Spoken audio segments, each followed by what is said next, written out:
got a nice rainbow behind you. While we were waiting, there was a large rainbow right over the tops of these killer whales, and we just looked at it, and we really just couldn't believe it. It was over the exit where they needed to go.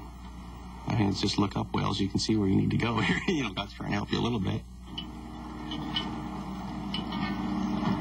They had been hesitant, but it looks like they're moving forward again. They finally went around the corner and into the creek. We'll send somebody up to check out the rapids. The plan was to gently, slowly move the whales up to the area of the mouth of the rapids, hold them in that area until we reached that slack tide where there was very little current going either direction, and then push them again to get them to go through. I didn't expect this to work. Pretty intelligent animal, and it's working a lot better than I thought it would.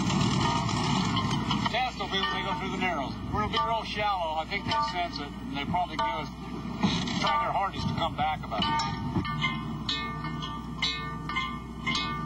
Hey, Bill, you guys need to spread out more. There's a big gap here. Just got to push them down the wrong channel. Orange boat, back! Back! Back! One point they turned back toward the boats, and we all got very anxious. We didn't know where they were. We had our hearts and our throats at this point because we thought we maybe had lost the whole group. There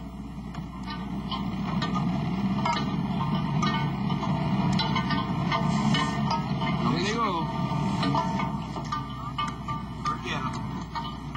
We got them back again and then pushed.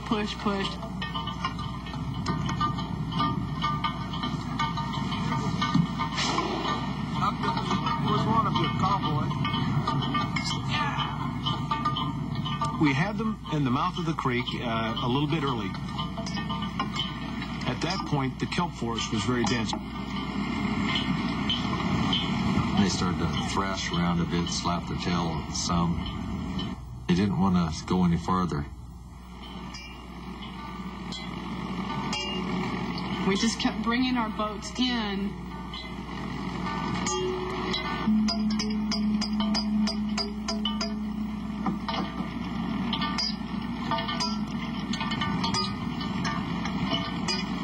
Can you guys hold up?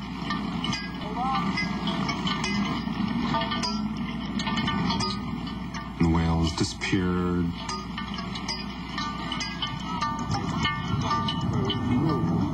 Easy. I'm set.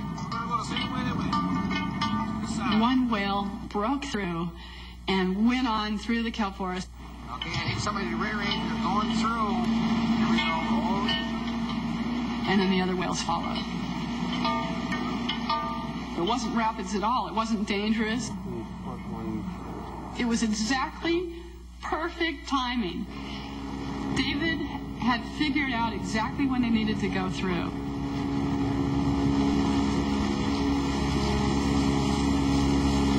No sooner than they got out, they stopped. We saw seagulls surrounding them, which meant to us that they were feeding. They had been basically starving to death in the lake. Eventually they broke out into the ocean, and I've never seen them move so fast. These guys took off, porpoised, swam very fast, swam deep. They're waiting for time getting out of here.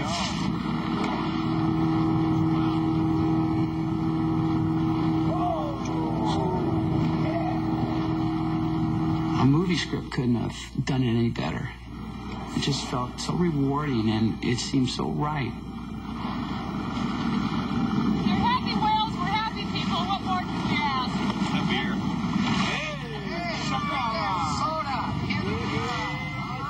On that day, the volunteer rescuers succeeded in herding 7 of the 8 whales out to sea.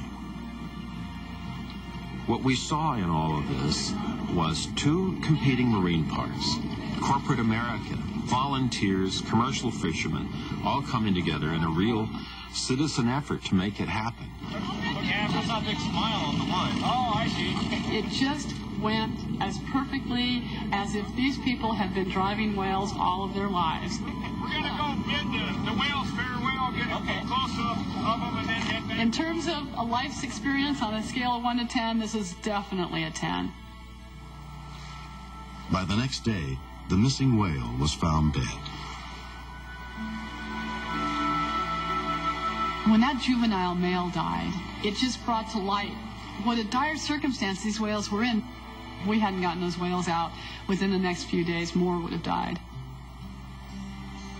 Humans have done a lot of nasty things to the natural world, and it's nice when you get a chance to try to make up for it.